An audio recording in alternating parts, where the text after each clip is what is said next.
Hello everyone, this is Miss Grace.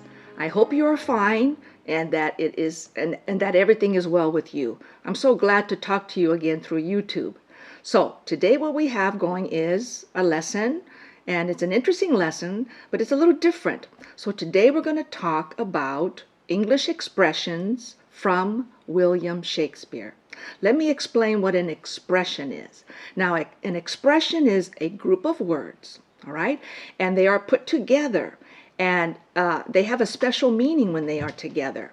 And this expression or group of words is part of a sentence. So we put the expression into a sentence, all right? So we're going to try to see if we can make sense of expressions because they are hard. They're very difficult to understand. All right, so now, did you know that 2,000 expressions come from William Shakespeare? Amazing, right? So let me, first of all, give you a little information about William Shakespeare. William Shakespeare was born in England more than 400 years ago. I know, that's a long time ago, right? He was born on April the 23rd, 1564. That means he was born in the 16th century. And then he died in 1616. That means he died in the 17th century, all right? And he was 52 years old when he died. But that's an amazing 400 years ago, and we still talk about him today. So what did he do? Why is he so famous? Why do we talk about him today? Well, he was a playwright, all right? So a playwright is someone who writes plays. A play is a drama. It has actors, and these actors perform the drama on a stage and in a theater. All right? So Shakespeare actually had his own theater. So not only was he a writer, but he was a good businessman as well. All right, so most of the expressions we use today are from his plays. And he wrote 37 plays he wrote. Amazing. His plays were very popular. Everybody loved to go see them in the theater because his plays were all different. He had comedies. These were fun plays. They were funny. Comedy means funny.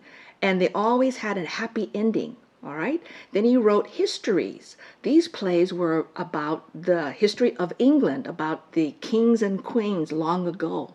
And then he also wrote tragedies. These are plays that have a very sad ending. It makes you want to cry at the end. So perhaps from this play, you remember Romeo and Juliet. A very good play, but it's a tragedy. It makes you cry. It's very sad at the end. So, like I was saying, his plays were very popular. Even the Queen of England, her name was Elizabeth I, came to see Shakespeare's play. Can you imagine that? Yeah, it's amazing, amazing. So now we can't go over all 2,000 expressions. We don't have the time. But I thought we would focus on just 5 for today. All right? So let's start. The first expression, all right? Keep your distance, right? I'll repeat. Keep your distance. What does it mean, right? Well, it means something that has distance, right? You're close, and then distance, so far away. So it means don't get too close to me, all right? Stay away. Keep your distance. Let's put this expression into a sentence. If you are sick, please keep your distance. All right? So it makes sense that way, right? All right, so what's a little bit of the history? Well, why did Shakespeare, create or make this expression? Well, Shakespeare was in England, all right? He was in London. That's where the theater was. A very bad disease, all right, called the Black Death. That's even the name is scary, was going around in London, and people were getting very, very sick and dying, and it was very contagious, which means it spreads from person to person. So because of that, what happened, Shakespeare was about 42 years old, and his theater had to close. Everything had to close because the disease was there and it was contagious. So as a result of having to close his theater, he stayed at home. All right. But what are you going to do at home, right? He didn't have any TV or radio or iPhone or YouTube or anything. So what did Shakespeare do? Amazingly, he wrote 4 more plays. Incredible. All right, let's look at the second expression. Catch a cold. All right, what does it mean? It means when you catch something, it means you are sick. All right, you have a virus. It means that. So let's look at it. It's so interesting. This is one of my favorites, in fact, because the way he puts the 2 words together, catch and cold. Now you catch a ball, right? I see something coming, I catch a ball. And now to catch a cold when I don't see it, oh, that's scary. So I love this expression. It's so different. It's so Shakespearean, as we say. I can't see the virus, but I still catch it. I catch the cold. So you can say, you can catch a cold. And you can say, you can catch the flu. So you see the difference? Catch a cold, catch the flu. All right, good. All right, third expression. Too much of a good thing. Too much of a good thing. Now you look at this expression, again, very unique the way he puts these words together. I look at it and I say, okay, good thing. Well, this means this is something good. No, it means bad. Too much of a good thing is something bad. All right, so let's put this expression into a sentence.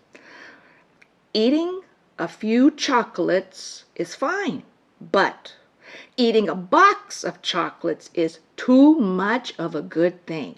You see how that becomes not a good thing? And I love chocolates, but it's not a good thing. It's not a good thing. A box is not a good thing. All right?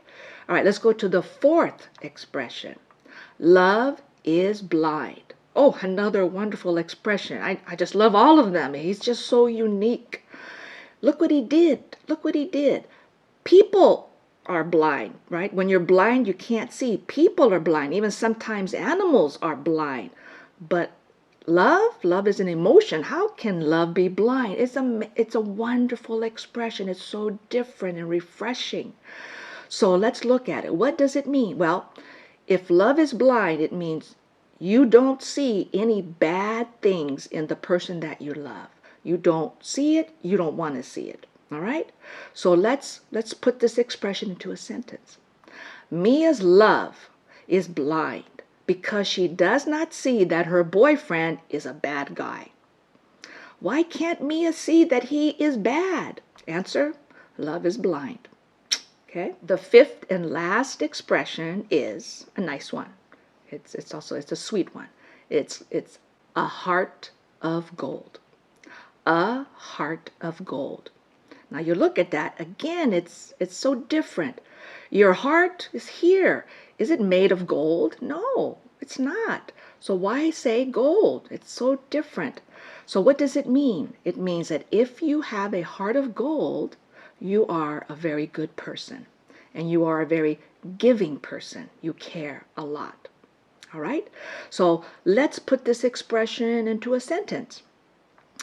I know that my English teacher is demanding, but she has a heart of gold. All right, let me explain demanding. Demanding, your English teacher. So a teacher would be demanding if she wants you to practice your English every day, right? So is that me? I don't know, maybe. I don't know, maybe. All right, so my students, I hope you enjoyed learning these 5 expressions and how to use them in a sentence. As you can see, William Shakespeare changed the English language.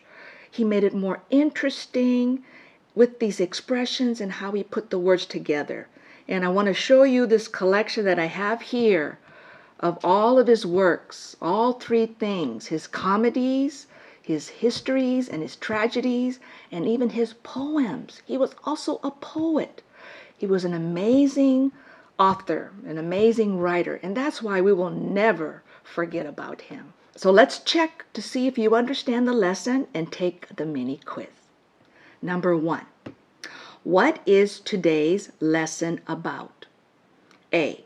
Romeo and Juliet. B. The Black Death. Or C. English expressions from Shakespeare. The answer is C. English expressions from Shakespeare.